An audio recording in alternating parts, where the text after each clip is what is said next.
Hello to all, my name is Madeline Santana. I am currently a pre-K school director within the New York City, Queens area. I have been working with children in between the ages of 2 to 6 years of age for approximately 10 years now. And it's been a pleasurable experience to teach young minds. I started off as an after-school leader when I was 18 years of age, worked my way up to the position of an assistant teacher at a private daycare, and then later on was privileged to, honored to become a lead teacher for a pre-K center within the Board of Education. And now I am currently a school director for a pre-K program within the New York City Board of Education. I would like to mention before I continue that my position does not affect my belief and motto of one never stops learning. I am very open-minded, very receptive to new ideas, and I appreciate any feedback or any thoughts that any of my colleagues have to offer. I appreciate when we learn together and feed off of each other. Well, to continue with this video, I would like to mention that the purpose of this video is to discuss with you all the importance of phonological awareness and phonemic awareness within pre-K settings. So it is evident that within New York City early childhood centers, phonological and phonemic awareness has not been a concept that has been emphasized as it should be, only because pre-K focuses mostly on teaching young ones how to adapt to a classroom environment and how to properly acquire the skills to be able to deal with their emotions, to work with others, and to be within a large group environment within a classroom, right? Well, I'm here to say that there's so much more to pre-K, and one of the most important things is the fact that phonological awareness and phonemic awareness plays a huge part in their overall academic success, because in essence is the basis for literacy development, right? So let's begin by going over what phonological awareness is. So phonological awareness can be briefly defined but not limited to students' ability to identify words, word sounds, such as rhymes, syllables, etc., and words within sentences, while also being able to blend and segment words. It is important for us to understand that phonological awareness falls under the category of the sounds of letters and words and not the actual print concept. Now, phonemic awareness, on the other hand, can be briefly defined as students' ability to identify the individual sounds in words. For instance, a student being able to identify that the first sound in the word mat is or that the last sound of the word bush is sh. So both terms and concepts are can be considered to be or be taught as of the sounds within words and the recognition of those sounds. Wow.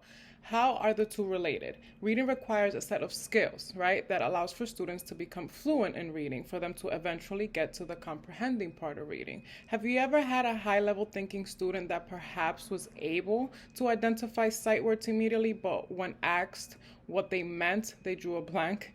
Well, this is exactly what we mean by the relationship between phonemic and phonological awareness and early reading development.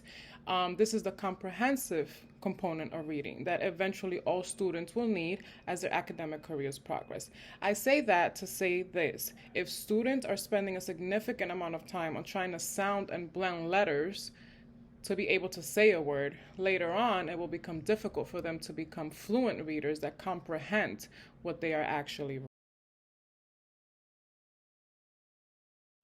Now we move on to the relation between early reading development and early literacy skills. Consider a tower. If the foundation is not sturdy, then the tower will most likely result in the inability for you to continue adding on more blocks, right? So the same theory is applicable for this. If students are not proficient in phonological awareness and phonemic awareness, they will have a difficult time with reading, and in essence, once they reach the time to learn new literacy skills, it will be difficult for them because of the lack of proficiency in the prior set of skills that they should have.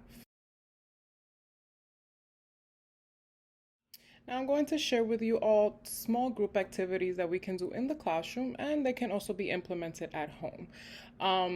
These are small activities that can be altered depending on the type of the level that the student is in, right? Because we might have a level 1 thinker and we might have a level 4 thinker that might be more advanced, let's say. So how do we include print concept in small group activities? Well, in a small group, we can read. Reading is essential.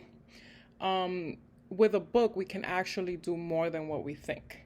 So, for instance, in a small group, you can read to students books related to the unit being studied for the month, explore the components of a book, cover, back, the words, the pictures. You may also use post-its as you read to write down their ideas, and this will allow for them to see how language can be written and the importance of print. Now, as I mentioned before, for a level 4 reader or thinker, what you can do is simply ask them to read the book to the small group that you have gathered, right? So instead of you actually reading the book, you can have them volunteer. Obviously, some of them might not be able to read, but they can relate the images to the print. And that right there will conclude how you can implement print concept in small group activities to high-level thinkers and the average level thinkers. Now we will continue with how we can create or implement letter naming in small group activities.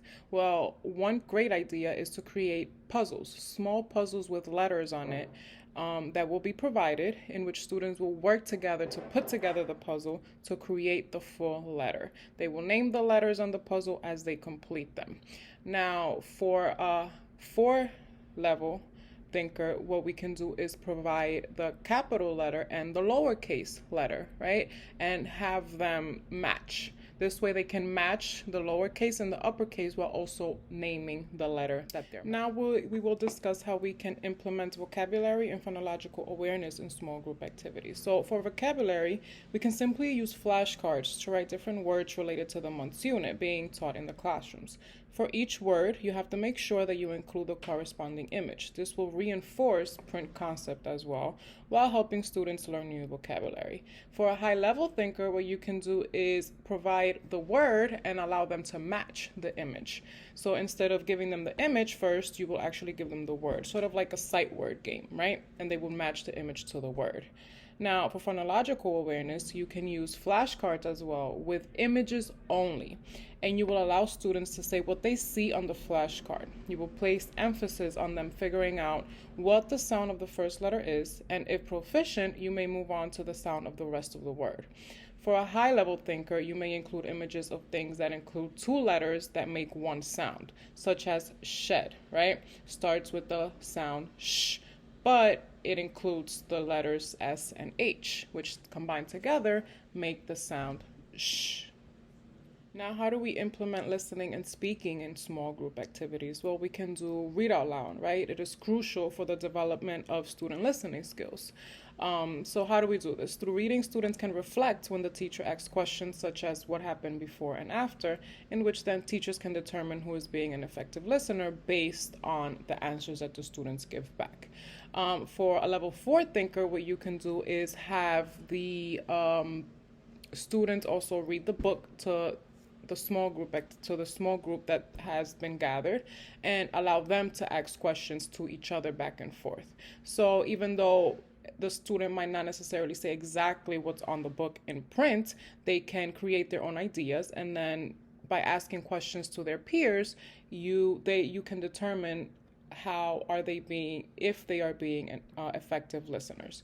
For speaking, how do we include speaking in small group activities? Well, in the dramatic area, you may facilitate conversations using open-ended questions, such as, why do you think? How come you? And what you think will happen if. This will help students with the oral language development, in which is the foundation for early literacy development. Now, what do we do for level 4 thinkers? In this case, you allow them to take lead, right, in the dramatic center. Have them ask their peers the questions. This way, you will determine how fluent and effective they are as speakers in their language.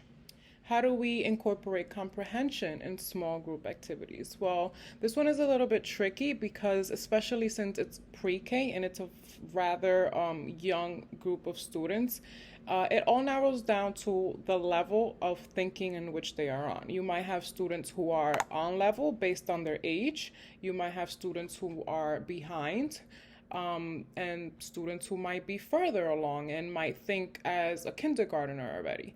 Well, this is what comprehension narrows down to, right? So, what is something that we can do in small group activities to determine if students are comprehending what they are seeing? We can ask questions, open-ended questions such as, well, what do you understand off of what we just read in the book? What can you tell me happened in the story earlier that we read? I think going back to a lot of the literature that you've done in the classroom is a huge strategy that you can use to figure out if the students are comprehending what is being taught. The same as the experiences that you implement within each center, right? Are they comprehending what the tasks and the objectives that you have planned for? Have they met that goal that you have planned for them based on the unit that you're doing for that month?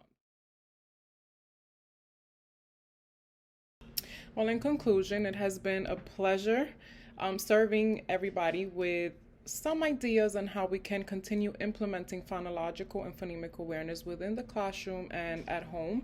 I hope this video serves everybody well, and obviously if you felt that I missed anything or should implement anything, feel free to reach back to me. I am more than happy to learn new strategies and to continue working with families and colleagues for the betterment of all of our students. Bye.